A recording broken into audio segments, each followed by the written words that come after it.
On December the 25th, 2025, while most of the Christian world celebrated Christmas with their families, Vladimir Putin delivered his holiday gift to Ukraine, the largest coordinated missile and drone strike in months. Over 170 projectiles rained down on Ukrainian cities, targeting power infrastructure, residential buildings and civilian gathering points. The timing was not accidental. It never is with Putin. This was psychological warfare dressed in military clothing, a brutal spectacle designed not to win territory, but to send a message. The question is, to whom? This year exposed a fundamental paradox at the heart of Russia's war. Putin commands an army that has been grinding forward for 12 months, spending approximately $150 billion, losing over 23,500 pieces of military equipment, and sacrificing hundreds of thousands of soldiers. Yet his actual territorial gains could fit on a dining room table map with little to show for it. The war has become an exercise in maximum input for minimum output, a machine running at full capacity while barely moving forward. And the Christmas strikes were the perfect encapsulation of this dysfunction: massive firepower, global attention, and ultimately strategic emptiness. Today we will examine what 2025 truly revealed about Putin's war, the gap between propaganda and reality, the symbolic obsession with meaningless objectives, the astronomical waste of resources, and why the Christmas attacks were less about military strategy and more about performing strength for an audience of one, Donald Trump. We will analyze the year through the lens of Kupiansk, a small city that became the unlikely symbol of everything wrong with Russia's campaign, and we will understand why, despite all the brutality and expenditure, 2025 ends with Putin no closer to his stated objectives than when the year began. Let us begin with what happened on Christmas Day, because it crystallizes everything about Putin's approach in 2025. According to Ukrainian Air Force data, Russia launched 78 missiles of various types, including K-101 cruise missiles, Kalibr sea-launched missiles, and Iskander ballistics, alongside approximately 100 Shahed-type drones. The Ukrainian air defense intercepted roughly 60% of incoming threats, but dozens reached their targets. Power infrastructure across 6 oblasts was damaged. At least 12 civilians were killed, including a family in Kharkiv whose apartment building took a direct hit. The scale was significant, but not unprecedented. Ukraine has endured similar barrages throughout the war. What made December 25th different was the deliberate timing. Orthodox Christmas falls on January 7th in Russia, meaning Putin chose the Western Christmas specifically to maximize psychological impact on European and American audiences. This was not a military operation in any meaningful sense. The strikes did not advance Russian positions. They did not destroy critical military assets. They did not soften Ukrainian defenses before a ground offensive. According to the Institute for the Study of War, the targets were primarily civilian infrastructure with no direct military utility. This was terrorism with cruise missiles, designed to demonstrate that Putin could inflict pain at will. The targeting pattern revealed the psychological intent.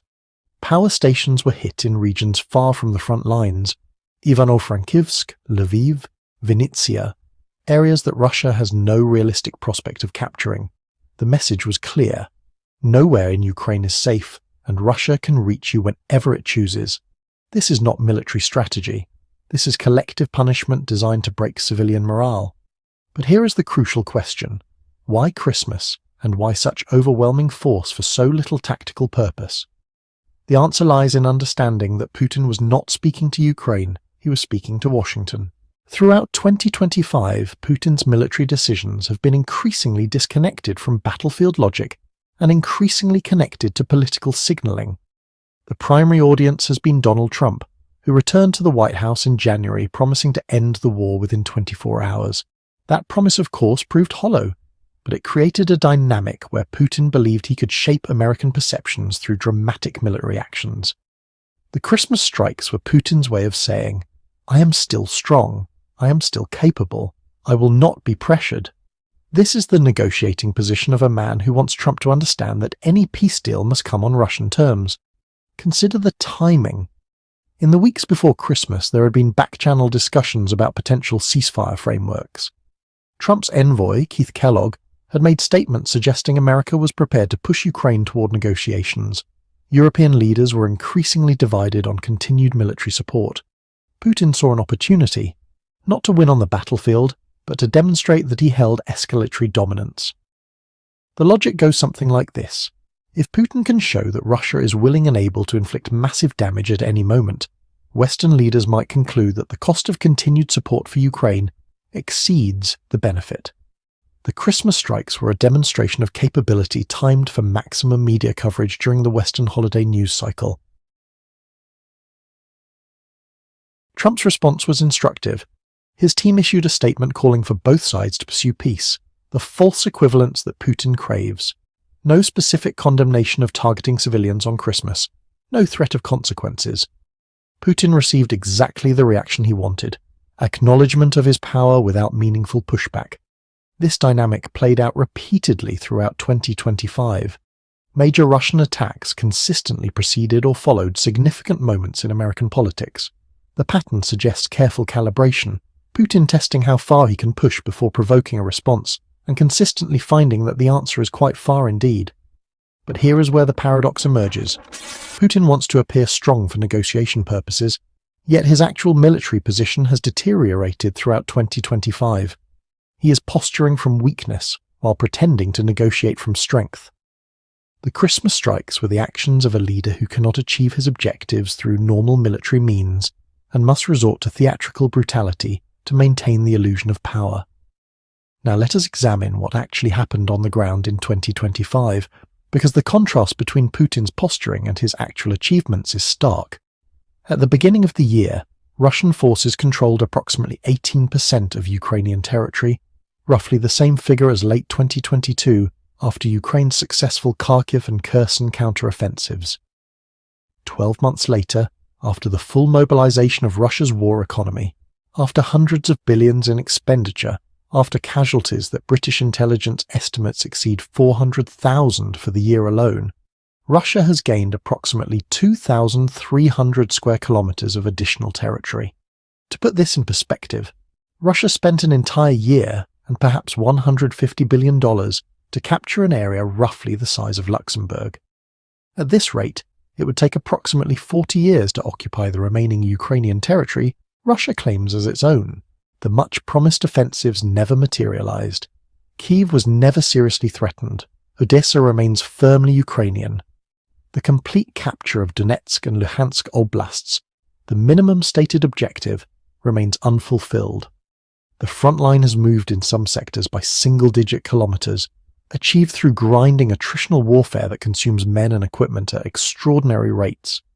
According to Oryx, which tracks visually confirmed equipment losses, Russia lost over 23,500 pieces of military equipment in 2025, including more than 2,800 tanks and armoured vehicles, 450 artillery systems, and 180 aircraft and helicopters. Ukrainian losses were substantial as well, but the ratio consistently favoured the defenders.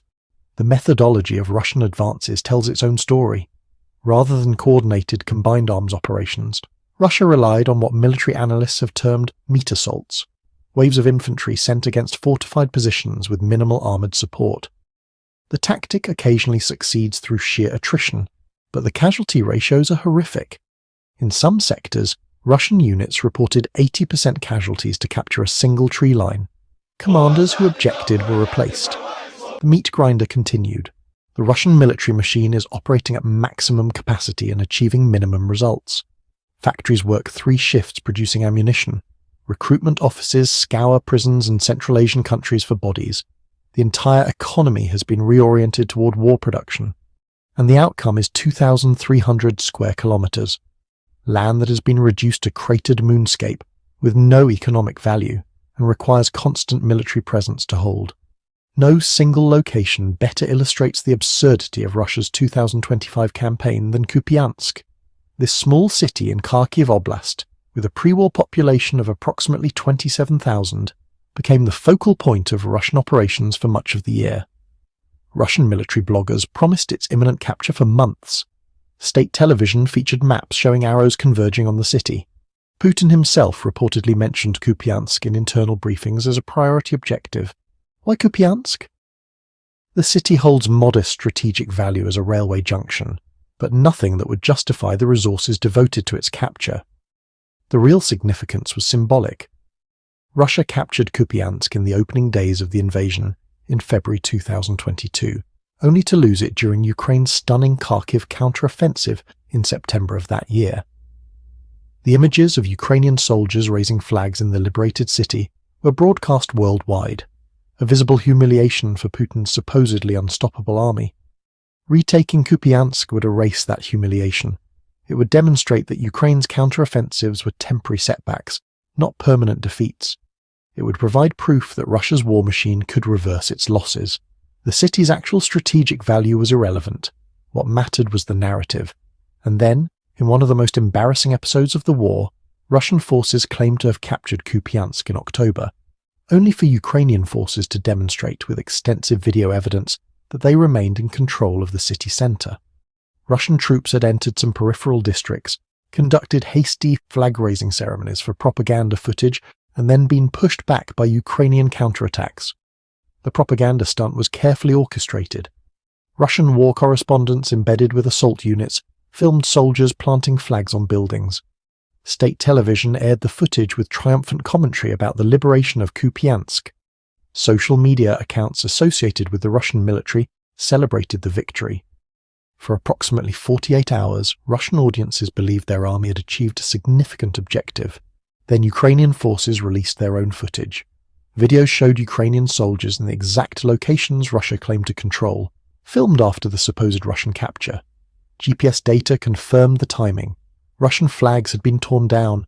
The captured buildings were demonstrably in Ukrainian hands. The Kupiansk episode became a microcosm of Russia's entire information war. Claim victory first, hope reality catches up later. When Ukrainian soldiers posted videos from the supposedly captured locations, Russian propagandists had to perform awkward rhetorical gymnastics, claiming the videos were old or staged, or that tactical repositioning had occurred.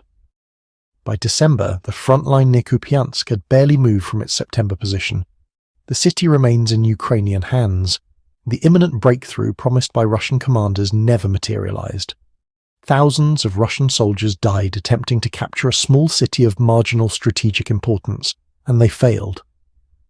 But the truly revealing aspect is why Kupiansk mattered so much to Russian propaganda. The original capture in September 2022, when Ukrainian forces were retreating during the initial invasion, was presented as a major victory. Losing it during the Kharkiv counteroffensive was a humiliation. Retaking it would have been symbolically satisfying, a way to reverse one of Russia's most visible defeats. This is how the war has devolved. Russia is no longer fighting for strategic objectives, but for symbolic ones. The operational focus on tiny towns and villages, presented as major conquests when captured, reflects a military that cannot achieve its actual goals and must settle for Pyrrhic victories in meaningless locations. What we witnessed in 2025 was effectively two parallel wars, the actual conflict on the ground and the information war about that conflict. In the real war, Russia made slow, costly progress in some sectors while losing ground in others. The front line shifted by kilometers, not hundreds of kilometers. Casualties mounted on both sides. Neither army achieved a decisive breakthrough. In the propaganda war, Russia claimed constant victories. State television showed endless footage of flag plantings, captured trenches, and destroyed Ukrainian equipment. Military bloggers celebrated each village as a strategic triumph. The narrative was of inexorable Russian advance, Ukrainian collapse, and imminent victory.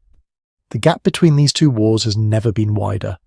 Independent analysts like those at ISW, the Conflict Intelligence Team, and various OSINT researchers consistently documented that Russian claims were exaggerated, premature, or outright false. The Kupiansk episode was merely the most visible example of a pattern that repeated dozens of times throughout the year. Russian propagandists developed increasingly sophisticated techniques for manufacturing victories. Small reconnaissance incursions were filmed and presented as full captures. Abandoned positions were occupied and declared liberated. In some cases, footage from training exercises or video games was passed off as combat footage. The desperation to show progress led to increasingly transparent fabrications. Ukraine, for its part, engaged aggressively in counter-narrative warfare. Videos of Russian tanks being destroyed by FPV drones flooded social media. Intercepted communications revealing Russian confusion and casualties were released regularly. The Ukrainian government invested heavily in information operations designed to undermine Russian claims in real time. The drone warfare revolution provided Ukraine with a powerful tool for exposing Russian propaganda. When Russia claimed to have captured a position, Ukrainian drone operators could fly over and document the actual situation within hours. The speed of verification made Russian fabrications increasingly untenable. By autumn 2025, even some Russian military bloggers were criticizing their own side's tendency to claim premature victories. The result is a war where perception battles are as important as ground battles. Both sides understand that domestic and international audiences are watching, and both sides tailor their operations partially for media impact. Putin's Christmas strikes fit this pattern perfectly. The military utility was negligible, but the media coverage was extensive. Every Western news outlet reported on the attacks. Images of damaged buildings and grieving civilians dominated Christmas news cycles. Putin demonstrated that he could command global attention through violence, even if he could not command the battlefield. Let us discuss numbers, because they tell the real story of 2025. According to estimates from the Stockholm International Peace Research Institute, Russia spent approximately $140 to $150 billion on military operations in 2025. This figure includes direct combat costs, equipment replacement, personnel payments, and occupation expenses in captured territories. It represents roughly 7 to 8% of Russia's GDP, an unsustainable burden by any economic measure. For context, the Soviet Union spent approximately 15 to 17% of GDP on military expenditure at its peak during the Cold War, and this contributed significantly to economic collapse. Russia is not yet at Soviet levels, but the trajectory is alarming. The central bank has raised interest rates to 21%, the highest since 1998, to combat inflation driven by war spending. Economic growth has stalled. Consumer prices have risen by approximately 9% year over year. The ruble has faced persistent pressure despite capital controls. Energy revenues, Russia's economic lifeline, have declined as Western sanctions tightened and global oil prices fluctuated. The Russian budget now depends on China and India purchasing discounted oil, leaving Moscow vulnerable to decisions made in Beijing and New Delhi. Economic sovereignty has been traded for war financing. Meanwhile, military losses have been catastrophic. British Defence Intelligence estimates total Russian casualties, killed, wounded, captured and missing, at approximately 400,000 for 2025 alone. This exceeds Soviet losses in the entire decade-long Afghanistan war by a factor of 20. Russian military cemeteries have expanded visibly in satellite imagery. Obituaries in regional newspapers have become so numerous that some publications reportedly stopped printing them to avoid demoralizing the population. The human cost extends beyond soldiers. Russian society is being deformed by the war. Military contracts offering salaries 5 times the national average have drained workers from productive industries. Schools report teacher shortages as men seek military wages. Hospitals lack staff. The entire economy is being distorted toward destruction rather than production.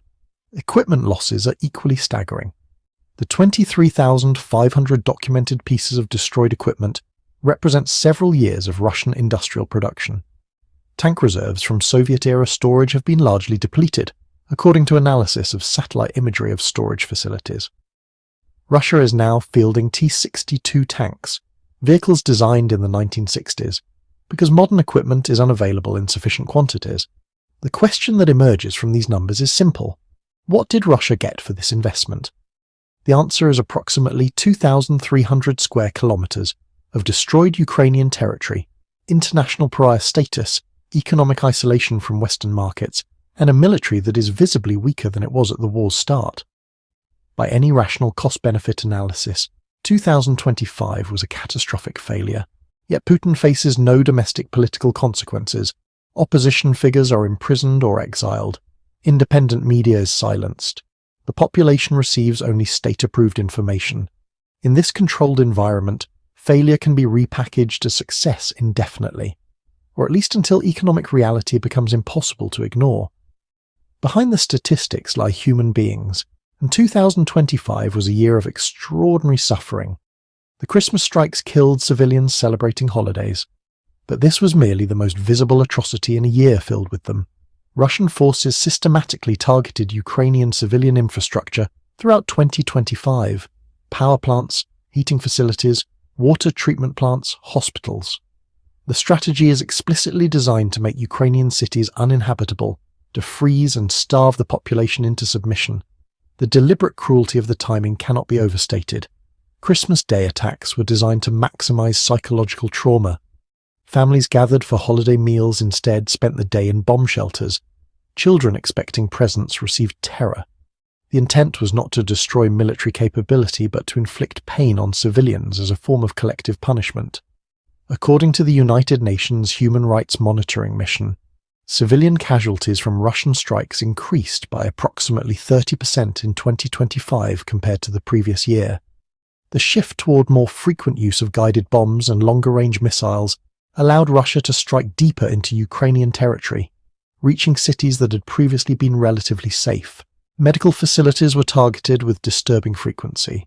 Throughout 2025, Physicians for Human Rights documented over 90 attacks on healthcare infrastructure: hospitals, clinics, ambulances, medical personnel.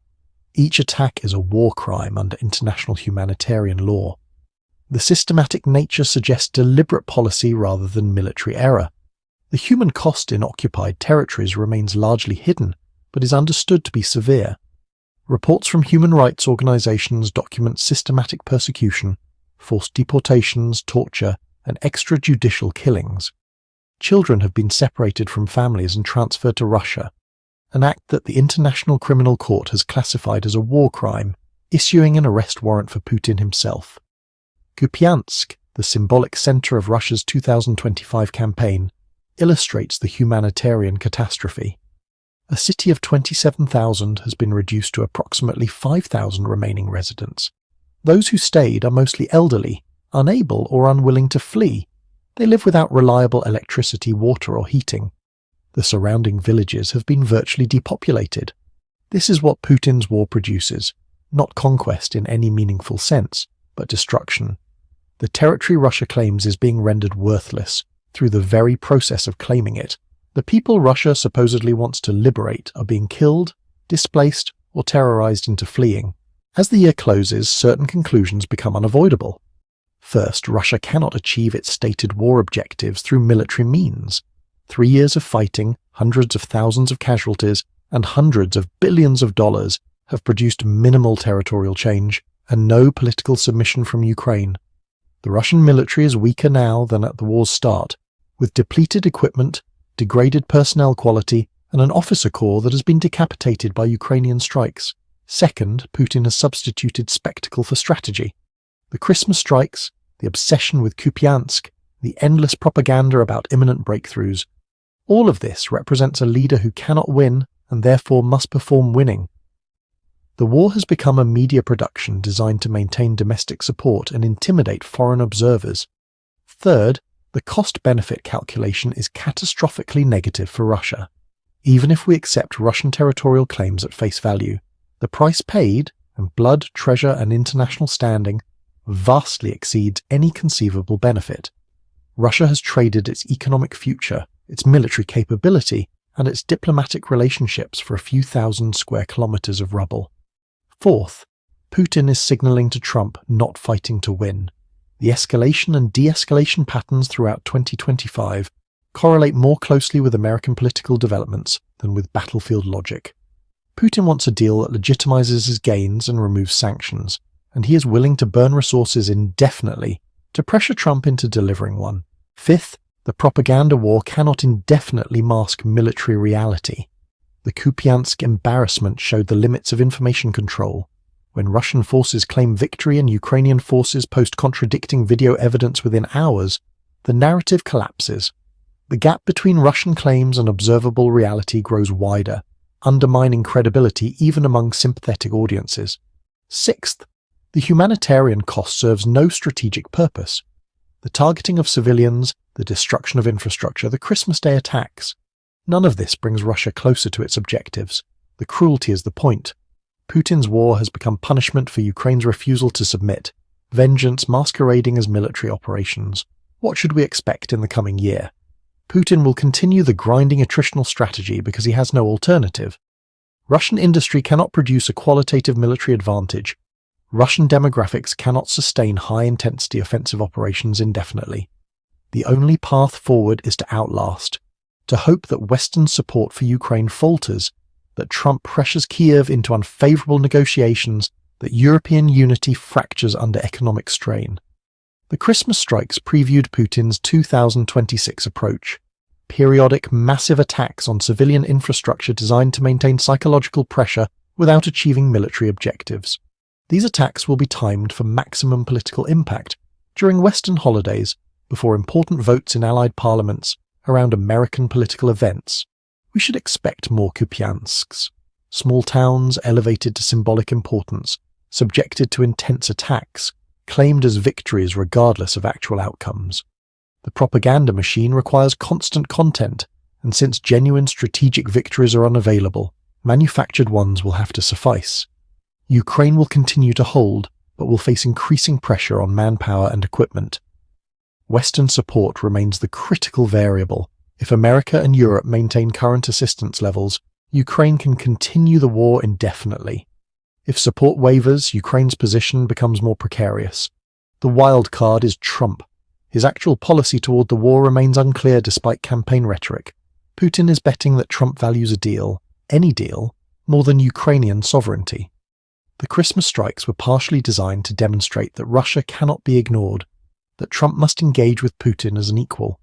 What Putin fails to understand or refuses to accept is that spectacular violence is not the same as strategic success. The Christmas strikes impressed no one who matters. European leaders condemned them. Trump's team issued carefully worded statements. Ukraine's resolve remained unbroken. The strikes were sound and fury, signifying nothing except Putin's desperation. 2025 ends as it began, with Putin trapped in a war he cannot win but refuses to lose. The Christmas strikes were his year in microcosm. Massive force expended for minimal result, cruelty substituting for strategy, performance substituting for progress. The numbers tell the story. $150 billion spent, 23,500 pieces of equipment destroyed, hundreds of thousands of casualties, and the result is 2,300 square kilometers of Ukrainian territory, less than 1% of the land Russia claims. Kupiansk remains in Ukrainian hands. Kyiv has not fallen. Odessa is not threatened. The Donbass is not fully occupied.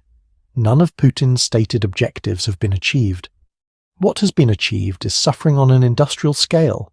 Ukrainian civilians shivering in damaged apartments on Christmas Day. Russian families burying sons who died for a few meters of trench. An economy twisted toward destruction. A nation's future mortgaged for imperial delusion. Putin launched his Christmas show of force to demonstrate strength. Instead, he demonstrated the opposite. A leader who has run out of strategic options and must resort to terrorism to maintain the illusion of relevance. The missiles and drones were not weapons of war. They were props in a performance that grows less convincing with each repetition. 2025 will be remembered as the year Putin's war revealed its true nature. Not a military campaign with achievable objectives, but an endless exercise in destruction for its own sake, sustained by propaganda, enabled by Western hesitation, and paid for in human lives that Putin considers worthless. The question for 2026 is whether the West will recognize this reality and act accordingly, or whether Putin's theatre of cruelty will continue to paralyze effective response. The answer will determine not just Ukraine's future, but whether aggressive autocrats can indefinitely terrorize democratic societies into submission through sheer persistence and brutality.